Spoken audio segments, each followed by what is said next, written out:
Good morning. Here is the news at 11 on Premier 93.5 FM Ibadan from the stable of Radio Nigeria. First, the headlines. Federal government approves completion of National Library headquarters. NAPTIP DG calls for quality reportage of gender-based violence. From the foreign scenes, UK Prime Minister embarks on first foreign trip. What happened this day in history? We find out in the Lest We Forget segment. Heart of the matter is on lessons from the just concluded Osun State governorship election. Remember to track us on www.radionigeriaibadan.gov.ng, X and Instagram at PFM935 Ibadan, and on Facebook we stream live on Premier FM 93.5. I am Feyi Shara Owomoyela with the details. The Federal Executive Council, FEC, has approved the augmentation of the existing contract for the completion and comprehensive furnishing of the National Library of Nigeria headquarters complex in Abuja. The Minister of Education, Dr. Tuji Alausa, disclosed this in a statement while commending President Bola Tinubu for his intervention to revive the 18-year-old abandoned project. Dr. Alausa said President Tinubu, upon assuming office, directed the mobilization of funds to complete the project, including support from the Tertiary Education Trust Fund, TED Fund. The minister also acknowledged the contribution of the First Lady, Senator Oluremi Tinubu, who directed that gifts received during her birthday celebration be channeled towards the completion of the National Library. According to Dr. Alausa, the initiative generated about 25 billion naira, which alongside funds sourced through TED Fund and other efforts has strengthened the financial base for completing the project. Media professionals have been urged to intensify efforts at improving the quality and effectiveness of reportage on sexual and gender-based violence (SGBV) cases in Nigeria. The Director General, National Agency for the Prohibition of Trafficking in Persons, NAPTIP, Mrs. Binta Adamu Bello, made the call in Ibadan, Oyo State, during a two-day capacity building workshop. Selected journalists, represented by NAPTIP's Director of Media and Publicity, Mr. Vincent Adekoye. The Director General said the workshop was organized under the European Union support to end sexual and gender-based violence program. Mrs. Adamu Bello said the training was designed to strengthen ethical, accurate and coordinated media and community-based reporting of SGBV, urging journalists to use their platforms to promote prevention, protect survivors, and improve access to justice. The media lead facilitator and resource person, Mrs. Tonya Dewale Gabriel, urged journalists to avoid sensationalism, survivor blaming, and fragmented reporting when covering SGBV cases. Mrs. Adewale Gabriel advocated survivor-centered, evidence-based, and action-oriented journalism capable of strengthening public awareness and engagement on SGBV in Oyo, Benue, Kaduna, and the Federal Capital Territory, FCT. The highlight of the workshop was the inauguration of the Sexual and Gender-Based Violence Media Corps in Oyo State. The minister in charge, Onoiwa Mimo Cherubim and Seraphim Church, Moniya Ibadan, Oyo State, Prophet Emmanuel Oladayo, has admonished political leaders in the country to prioritize robust relationship with traditional rulers and ensure full implementation of local government autonomy.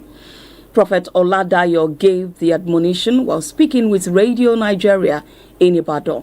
The cleric explained that traditional rulers, through robust relationships with autonomous local government administration, would direct the right resources to overcoming the security challenges within their various domains. Prophet Oladayo also urged the federal government to expedite action on the creation of state police to support the ongoing efforts of security agencies. Oyo State government has congratulated the chairman of the Trade Union Congress TUC in Oyo State, Mr. Bosun Olabiyi Agoro, on his emergence as the president of the Petroleum and Natural Gas Senior Staff Association of Nigeria, PENGASAN. In a statement, acting governor of the state, Chief Bayo Lawal, described Mr. Olabiyi Agoro's emergence as a good development for the association, noting that the experience, exposure, and patriotism would be brought to bear in taking PENGASAN to the next level. Chief Lawal lauded Mr. Olabiyi Agoro for being a worthy ambassador of your state, who has continued to excel as a pace setter in line with the state's identity. You're listening to the news at 11 on Premier 93.5 FM Ibadan. Thank you for staying with us. And now to the rest of the package. News at 11 on Premier 93.5 FM Ibadan from the stable of Radio Nigeria.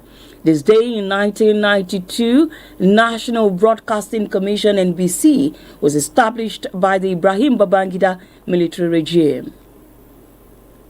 And we move to the foreign scenes. Andy Burnham is in Ukraine for his first foreign visit since becoming United Kingdom's Prime Minister. Mr. Burnham is expected to chair his first meeting of the Coalition of the Willing and is set to hand over blueprints for Ukraine to build its own long-range missiles. The visit comes on Ukraine's Independence Day and after Moscow had warned of consequences over the use of British drones by Ukraine. Still on the foreign scenes, now sports. 4 people have been arrested in South Africa in connection with the murder of boxing champion Zolani Tete. He was shot dead outside his home last week Friday. Tete was gunned down in what has been described as an ambush in Danson, Eastern Cape. One of the men being held, a 22-year-old who was arrested on Saturday, will make an initial appearance in court today and faces murder and attempted murder charges. Tete held the WBO bantamweight title from 2017 to 2019, as well as the IBF superflyweight title in 2014. Public infrastructure is for the benefit of all. Let's imbibe maintenance culture.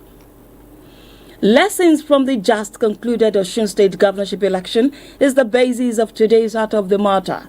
It is written by Olawale Ashake of our Current Affairs Unit.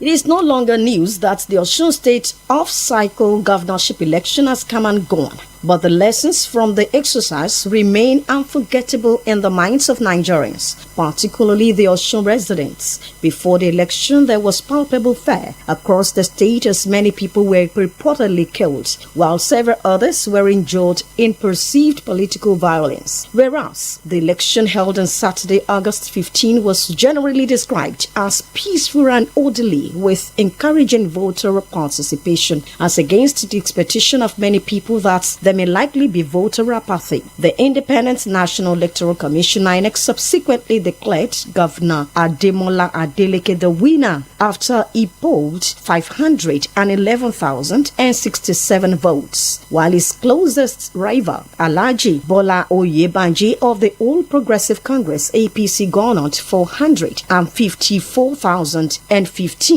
One major lesson from the election is the power of the people, as the experience once again demonstrated that democracy gives citizens the opportunity to determine who governs them, making voter participation extremely important. Citizens should therefore not wait until election day before becoming interested in political affairs. Another important lesson is the need for political parties and their candidates to respect the electorate, as elections should not be treated merely as a contest of personalities, money, or political influence. What should matter most is the ability of candidates to present credible programs capable of improving the lives of the people.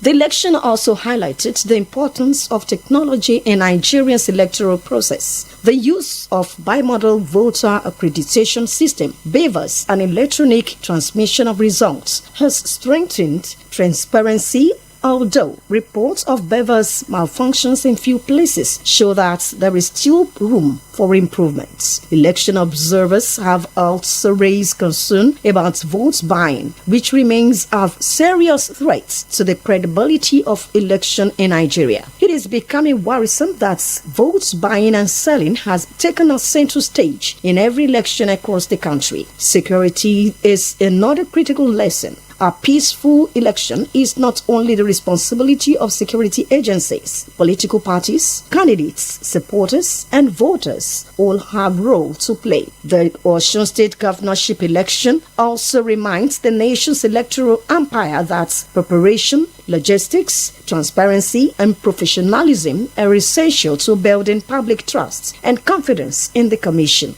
Indeed, the Commission itself has described the election as a milestone whose lessons should guide preparations for the 2027 general election. For voters, the message is simple. Do not sell your votes. A temporary financial or material inducement cannot be compared with 4 years of good or bad governance. The power of the ballot should be used wisely. As Nigeria looks towards next year's general election, the experience in the just concluded governorship election in Osun State should therefore serve as a learning ground. Political parties must play the game by the rules. INEC must continue to improve. Security agencies must remain neutral and professional. Media should be apolitical, while citizens must remain vigilant and participate actively. Ultimately, democracy is not only about winning election. It is about building a system where every vote counts, every citizen has a voice, and elected leaders remain accountable to the people. That script and lessons from the just concluded Osun State governorship election was written by Olawale Asake of our current affairs unit and delivered by Arinola Dada. Now to end the news at 11 on Radio Nigeria's Premier 93.5 FM Ibadan. Another look at the major items. The Federal Executive Council, FEC, has approved the augmentation of the existing contract for the completion and comprehensive furnishing of the National Library of Nigeria Headquarters Complex in Abuja. The Director General, National Agency for the Prohibition of Trafficking in Persons, NAPTIP, Mrs. Binta Adamu Bello, has urged the media professionals to intensify efforts at improving the quality and effectiveness of reportage on sexual and gender-based violence (SGBV) cases in Nigeria. From the foreign scenes, we reported that Andy Burnham is in Ukraine for the first foreign visit since becoming United Kingdom's Prime Minister. For any information, you can contact us on these numbers 0802 334 5294 and 0803 242 9552, or visit us at number 617 Jibowu Crescent, Iyagoku Quarters, or Obadebimpe Road, Old Gbagi, Dugbe, Ibadan. You can remember to track us on www.radionigeriaibadan.gov.ng, X and Instagram at PFM935 Ibadan, and on Facebook we stream live on Premier FM 93.5 Ibadan.